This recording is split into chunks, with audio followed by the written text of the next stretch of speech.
Conversa de classe com Maíra Tangerino. Mentes únicas em conversas plurais. Olá, pessoal! Boas-vindas a mais um Conversa de Classe.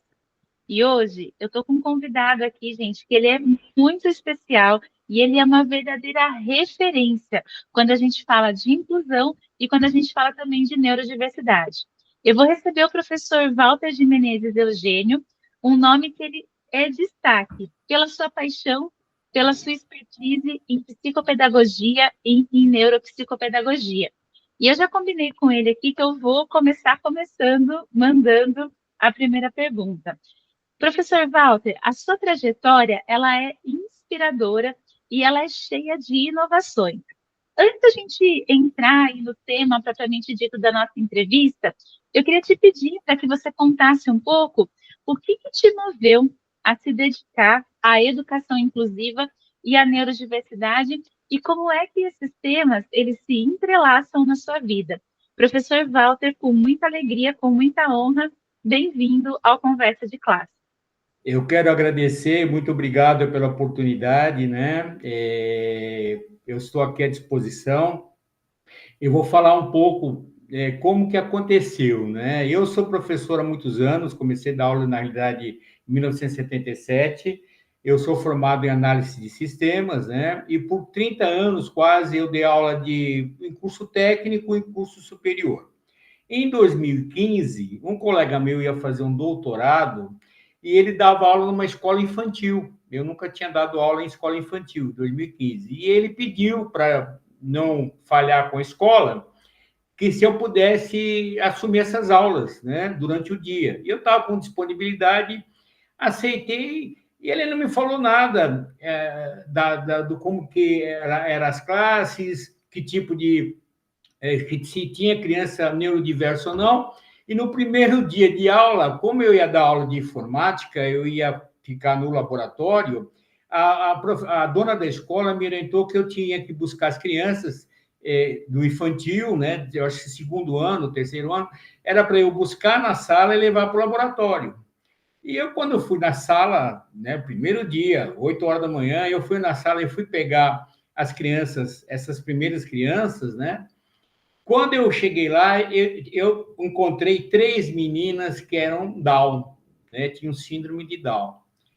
Eu percebi, né, que elas têm aquela carinha linda, característica e tal, e eu peguei as meninas e levei, né? Até uma que era mais um pouquinho nervosa, ela foi me beliscando, foi me chutando, e eu fui levando ela para o laboratório, e chegou no laboratório, eu estava assim meio impactado. Eu falei, vou falar com a dona da escola, o que eu faço, né? Fiquei meio perdido. E fui falar com a dona da escola, e a dona da escola falou, olha, professor, fica tranquilo, põe algum joguinho na sala, no computador, e elas ficam vendo lá o joguinho, tudo bem. E aquilo lá me impactou bastante, né? Eu pensei assim, tá errado isso, né? Era o início do ano letivo. E depois eu acabei descobrindo, né, que existia mais crianças, inclusive no ensino médio, porque lá era ensino infantil e médio. E eu tinha até um menino no 8º ano do ensino médio que ele era Down também. Então, o que aconteceu? Isso foi o ponto de partida para eu me dedicar a estudar a neurodiversidade, e isso me moveu, inclusive, a fazer psicopedagogia e não fazer uma pós, tá? Eu falei, não vou fazer a pós, eu vou fazer uma graduação. Então, eu resolvi, me formei, depois da graduação, eu fiz uma pós em psicopedagogia clínica e neuropsicopedagogia. E fiquei apaixonado. Então esse foi o início, e aí já percebi das dificuldades dos professores, não era só eu que tinha essa dificuldade, os professores ficavam completamente perdidos, né? Então, o que me moveu? Além de eu fazer a psicopedagogia, eu já pensei em ajudar esses professores, tanto é que eu criei a ANID, Associação Nacional de Inclusão e Diversidade na Educação, com um objetivo maior de capacitar, trazer material pedagógico inclusivo. Esse que foi o meu início na área de neurodiversidade. Nossa, professor, que história linda, assim, ó. Eu fiquei emocionada de ouvir, né, o seu relato, porque quando a gente encontra, né, a prática dessa forma tão potente, né, como o senhor encontrou, com certeza isso muda a gente por dentro, né? Lá na sua bio tem alguns projetos que estão sob a sua coordenação, como Pedagogia das Mãos e Sentidos e a Biblioteca dos Sentidos, né? Eu queria saber como que esses projetos se traduzem em práticas reais para promover, né, uma inclusão genuína e qual que é o maior desafio de implementá-los no dia a dia e nas escolas? E aí você pode falar tanto dos projetos como também de outras ações aí da sua vida. Então, aí, como eu te falei, à medida que eu fui me envolvendo mais, eu sou uma pessoa que gosta, né? Eu tenho uma paixão por estudar, isso já está em mim. Então, eu vi essas dificuldades todas, eu acabei achando, no primeiro momento, ia ser só um site onde eu iria postar alguns conteúdos de alguns da minha autoria, eu escrevo bastante, mas também ia pegar outros de outros colegas e tal. Mas depois, para montar, eu pensei o seguinte, eu vou procurar pessoas que estão envolvidas realmente. Então, eu no LinkedIn, eu escolhi a dedo umas 15, 20 pessoas que já estavam trabalhando com educação especial e escolhi essa. E nessa conversa que eu tive com eles, aí falou: não, peraí, por que a gente vai fazer um site só? Vai ter algumas limitações. Talvez, se a gente criar a associação, a gente tenha mais força, inclusive legal, para batalhar alguns assuntos relacionados. Então, eu criei a associação, né, que é a ANID, a Associação Nacional de Inclusão e Diversidade na Educação. A gente compôs, na realidade, existe toda uma parte burocrática, né? O Brasil, infelizmente, algumas associações foram criadas fantasmas, então a coisa ficou um pouco mais com muitas exigências em relação à estrutura da associação, e nós entramos de cabeça, tem a diretoria, fizemos tudo direitinho. E a partir dessa conversa com esses participantes da NID, então surgiram essas ideias. A pedagogia das mãos e sentidos aconteceu por um incômodo meu, já vendo isso na escola, que eu continuo sendo professor em escola técnica, eu sou professor de ETEC. Eu, assim, abismado com o uso excessivo de telas, né? Então, eu comecei a pesquisar, eu percebi ao longo desses anos todos, faz 48 anos que eu dou aula, que o nível caiu muito por parte dos alunos. Os alunos, eles não sabem escrever, eles são muito bons para arrastar o dedo na tela e tal. Então, eu pensei assim, não, eu vou pensar numa outra forma, principalmente que eu considero a fase mais importante da educação é o ensino infantil. Então, tem que começar com o pé direito. Então, vamos abolir a parte de telas. E eu criei, então, a pedagogia das mãos e sentidos, onde não existe tela, tá? E as crianças aprendem através dos sentidos, tá? E principalmente, o que é muito bom? A gente vai trabalhar muito com a parte desenvolvimento motor, mas principalmente o desenvolvimento cognitivo, né? Então, esse é o objetivo da pedagogia das mãos e sentidos. Existem muitas escolas, porque é uma mudança de conceito, né? Vamos dizer, cultural também a coisa, né? Então, existe uma procura muito grande das escolas, a gente já está fazendo, eu já estou fazendo uma capacitação de algumas escolas que vão fazer essa mudança. É uma mudança muito radical, vamos dizer assim, de conceito, né? Então, isso impacta em a gente fazer capacitação dos professores, né? Em termos de custos de material, é muito mais barato, inclusive, do que você gastar com computador e coisas desse tipo, né? Então, a pedagogia das mãos e sentidos é isso. E a Biblioteca dos Sentidos, na realidade, é uma colega, ela é psicóloga, ela faz parte da NID, a Márcia Lazarotto, ela que teve a ideia, sempre foi o sonho dela, criar uma biblioteca virtual e a gente vai canalizar, na realidade, nós estamos formatando o conteúdo para ser acessível a pessoas que têm dificuldades de aprendizagem, né? Então, a gente vai ter que adequar a parte de leitura para o pessoal que é deficiente auditivo, o pessoal deficiente visual. Então, a gente está nesse processo, a gente já tem um material e não subimos ainda, que a gente quer subir, quando vai subir no site da ANID mesmo. A ANID tem um site, www.anid.com.br, e dentro do site nós vamos ter esse espaço, que seria essa plataforma digital voltada para as crianças com dificuldade de aprendizagem, e a gente está aí apostando que vai ter um interesse muito grande por parte dos alunos. Parabéns, professor, pelo trabalho, né? Maravilhoso e com certeza está impactando aí muita gente ao redor aí de vocês, né? Tem um ponto na sua bio que me chama a atenção, né? Você fala bastante da saúde mental e educacional como um ponto de referência, né? Eu quero te perguntar o seguinte: de que forma que a inclusão e a neurodiversidade elas se conectam com a saúde mental dos alunos, das alunas, e mais importante, né, dos próprios educadores que acabam sendo a base aí de todo esse processo? Hoje nós estamos vivendo uma realidade muito preocupante. Por quê? Porque o número de alunos neurodivergentes ele tem crescido de uma forma exponencial. Para você ter uma ideia, em 2023, nós tivemos matriculado 641 mil alunos com TEA, com autismo, em 2023. Em 2024, nós tivemos já 918 mil. Então, esse ano vai passar de 1 milhão. No total, entre autistas com TDAH, com déficit intelectual, inclusive, nós já tem uma estimativa de nós temos uns 3 milhões e meio quase de alunos nas escolas. O que acontece? Hoje nós temos 47 milhões de alunos matriculados na educação básica.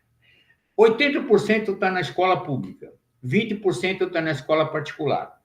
E justamente o que é o contrário, né? Quem está condição, quem está um pouquinho mais preparada para trabalhar com esses alunos é a escola particular, onde somente 20% está lá. 80% está na escola pública. E a escola pública não tem condição de dar a devida atenção a esses alunos. E o que acontece? O problema todo, e é o problema maior aí, é justamente a capacitação dos educadores. 96% dos professores não sabem, não conseguem, não trabalham com educação especial. Somente 4%.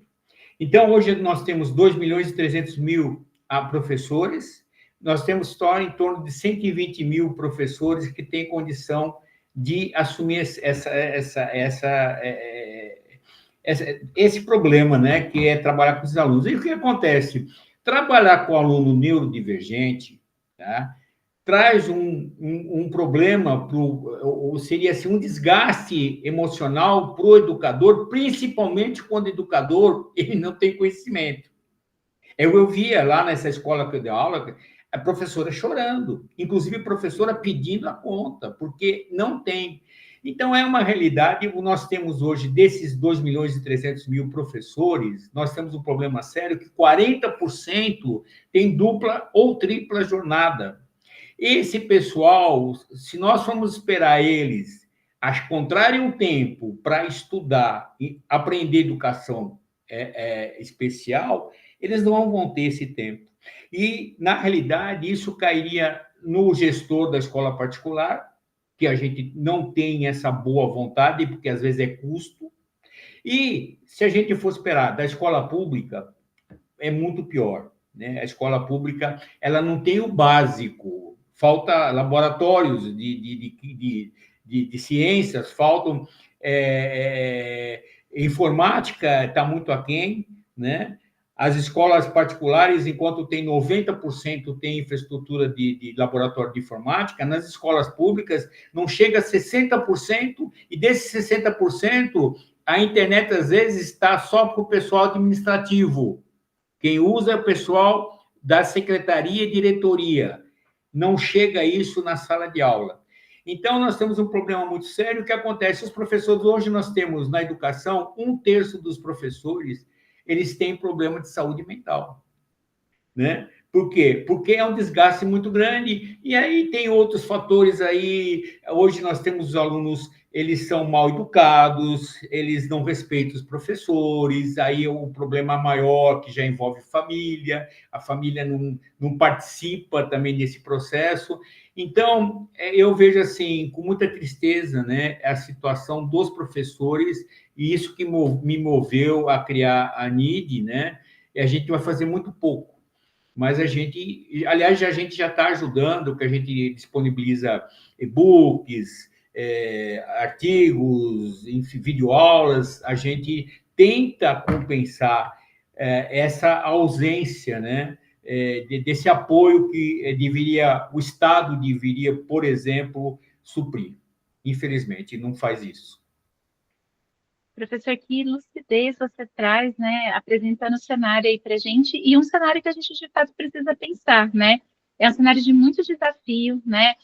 E também, eu fico pensando, né, que eu acho que existe ainda resistência, né, em alguns setores, em algumas instituições. A gente já está partindo aqui para o finalzinho da entrevista, e eu queria te perguntar, qual que é a sua visão de futuro para a educação inclusiva no Brasil, né?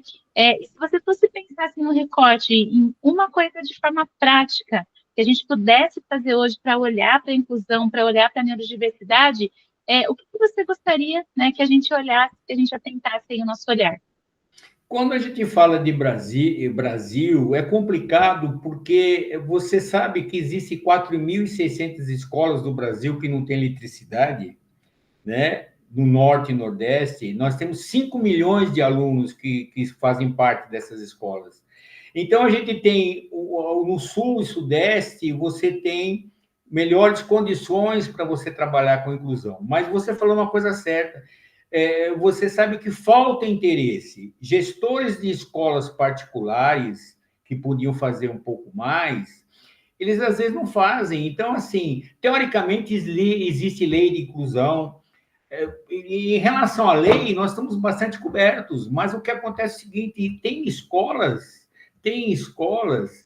que não aceitam, por exemplo, que a gente que tem que se desenvolver práticas específicas psicopedagógicas direcionadas a essas crianças com TDAH, com autismo. Então, para alguns gestores, o professor ele não vai pagar hora atividade a mais para a professora, e ele não vai capacitar mais a professora, e quem sofre, quem mais vai sofrer, são o próprio aluno. E aí vai começar a ter evasão, porque a criança vai na escola, ela fica completamente perdida, e ela não vai ter. Então, assim, eu vejo assim, com muita tristeza, né? Eu vou usar esse termo, porque o Brasil é muito grande, é lógico, a gente sabe disso, mas no Sul e Sudeste, que talvez tivesse mais condição de se fazer mais coisas, não é feito isso.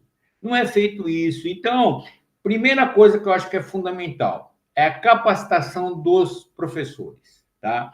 Os professores, se eles não forem capacitados, se eles não forem formados, para eles terem ideia como que é usar a prática pedagógica inclusiva, se ele não souber disso, se ele tratar os alunos da mesma forma, todos os alunos da mesma forma, isso vai ser muito ruim, tá? Então, quem acaba perdendo, quem é o mais prejudicado, vamos dizer assim, são os próprios alunos, né? Então, esse que é um problema. Eu vejo assim, eu não vejo ainda, infelizmente, a luz no fim do túnel, tá? A gente faz a nossa parte, a gente tenta ajudar, mas a coisa é bastante complexa. Se eu falo para você que hoje nós temos 47 milhões de alunos na educação básica, né? Nós estamos tratando com 2 milhões e 300 mil professores, né? Então, o universo é muito grande. Então, infelizmente, eu não tenho essa boa notícia de falar, não vou ser, vamos ser realistas. Falta muito para a gente conseguir fazer alguma coisa em benefício desses alunos neuroatípicos, neurodiversos.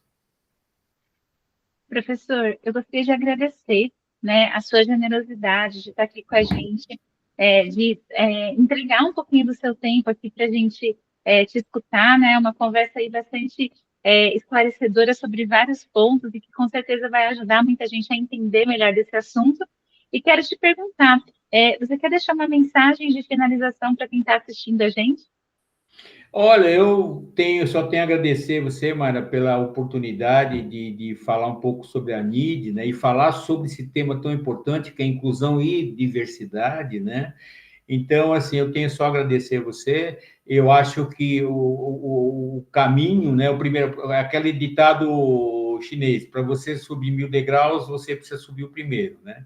Então, a gente, com ações como essa que você tem, eu quero dar o parabéns para você nesse sentido, a gente começa a caminhar já visando uma melhoria, e o Brasil precisa muito, né? A educação no Brasil, ela está muito abaixo do que seria o necessário, o mínimo necessário, né? Infelizmente, falta muita coisa para ser feita, mas a sua iniciativa é muito louvável e eu quero agradecer mais uma vez. E se precisar, eu estou sempre à disposição. Se você quiser me convidar novamente para a gente tocar nesse assunto, será um prazer. As portas estão abertas, professor, com certeza. Sempre volte aqui, que claro que a gente quer te receber, né? E é isso, né? Pessoal, a gente encerra a entrevista e a gente se vê no próximo Conversa de Classe. Até mais.